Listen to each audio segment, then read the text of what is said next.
into corrections and explanations, but is this taken as read? Will you all agree, Bishop, what I read? Will everybody agree that we take that verse as read? We accept it, that this is in the Bible. Now I might tell you that this verse, very short verse, this verse is only 27 words. 27 words. To that 27 words, I added another 9. 33 1/3% I added to that verse. And I can tell you, no Christian can catch the joke. Amazing. If it was the Quran, any one word that the person adds or deletes, you'll find a correction. Immediate. I added 33 1/3%.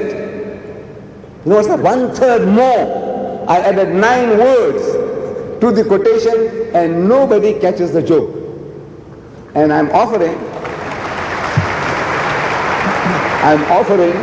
anybody who can even try to give me half a dozen, forget the 9, half a dozen of those added words which I interpolated. I interpolated into the quotation. This 100 Canadian dollars is yours. Come.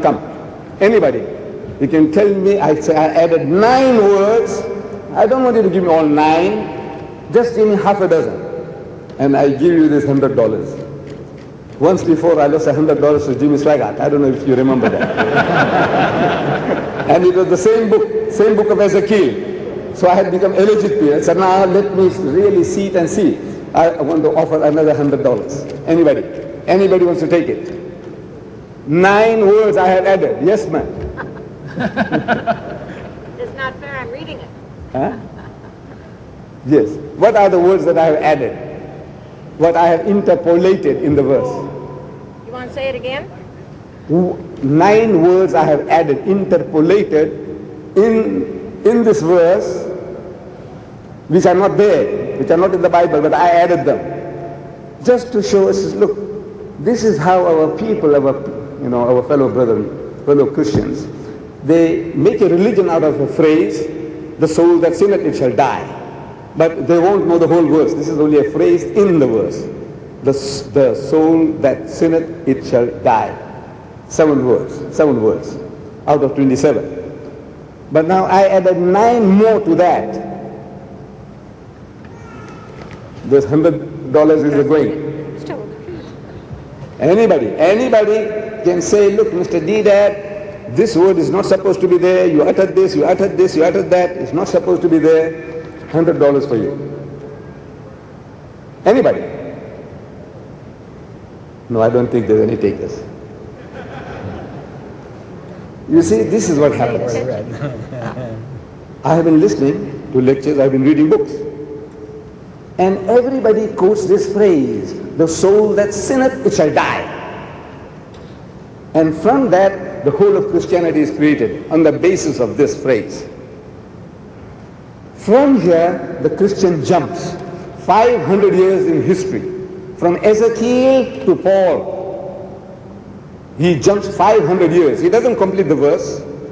He doesn't read the whole verse. No Christian I have come across in my 40 years of experience ever know the whole verse. He only knows the soul that sinneth, it shall die. From there he jumps to the book of Romans in the New Testament. From the Old Testament, he jumps 500 years into the New Testament, the book of Romans, chapter 3, verse 23, where Paul says, all have sinned and have fallen short of the glory of God. All have sinned, and everybody is a sinner. As such, everybody goes to hell. So now somebody must come and die for his sins.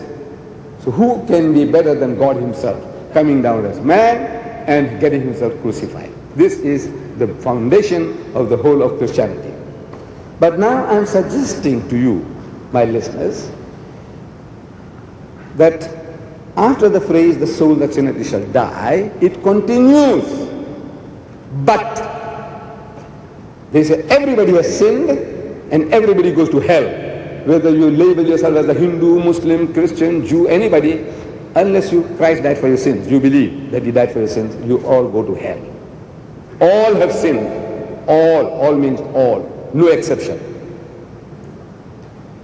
But amazing thing, the verse continues, but, with a but. You know what but means? Unless, nevertheless, however, contrary to that, God has said, made a statement. You sin, you perish. You'll be punished. But, if a man be just, if you are just, and do that which is lawful and right, and on and on and on, in one breath, up to verse 9, it says, he had walked in my statutes and had kept my judgments to deal truly. He is just. He shall surely live. He shall not die, saith the Lord. There is a way in the verse itself.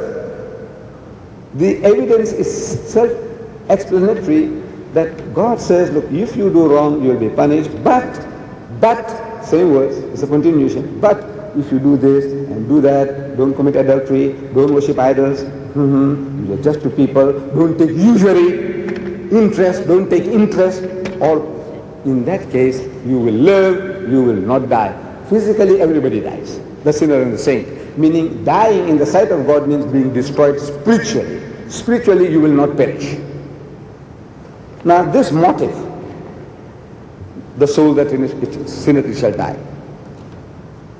The bishop reproduced this in this book of his, The Bible, Basis of Christian Security. Page 36, he quotes again he quotes the same phrase. What he had quoted in the Bible doctrine, he quotes it on page 36. He says, if unconditional security is true, then it follows that with the sinner the soul sins, but with the backslider the flesh sins. Even though the Bible places responsibility with the soul in saying, the soul that sinneth, it shall die. Ezekiel chapter 18 verse 20. It was 18:4. The same thing as a motive is reproduced. It is being reproduced in verse 20. Where it ends, verse 4 ends with the soul that sinneth shall die. Verse 20 begins with that expression. To expound to you further, give you a further elaboration of this topic. And in verse 20 it says, the soul that sinneth it shall die. And Ezekiel didn't put a full stop. He didn't know, Ezekiel or Moses, they didn't know about commas, commas and full stop and colons and semicolons and quotes. Moses didn't know anything about it, and Ezekiel didn't know anything about it, and Jeremiah, none of these people knew about comma, full stop, semicolon, colon, dash, quotation. They knew nothing about it. 18:20, the soul that sinneth it shall die. Doesn't stop there. He says, the son shall not bear the iniquity of the father. The son shall not bear the iniquity of the father. Father Adam sinned. He made a mistake, for which he was punished. His children are not responsible for what Father Adam did. Neither shall the father bear the iniquity of the son. In other words, Adam's children today, in America, I'm told there are 25 million sodomites. They call them gays. God will not question Adam and say, look at your children, that rubbish, what they are doing. No. Adam is exempt from such reproaches. God won't ask us, your father Adam ate the forbidden fruit, so you be punished for it. He won't ask you. Why did you allow him to eat? Because you were not consulted. Nobody was consulted. So God will not ask you. And nor will he ask Adam about his children today, what they are doing. So look at your children, the rubbish, worse than animals, worse than beasts of the field. What the beasts don't do, your children are doing. God will not question Adam. Neither shall the father bear the iniquity of the son. The righteousness of the righteous shall be upon him. Meaning the good thing the good man does, he will get its fruits, its rewards, its benefits. And the wickedness of the wicked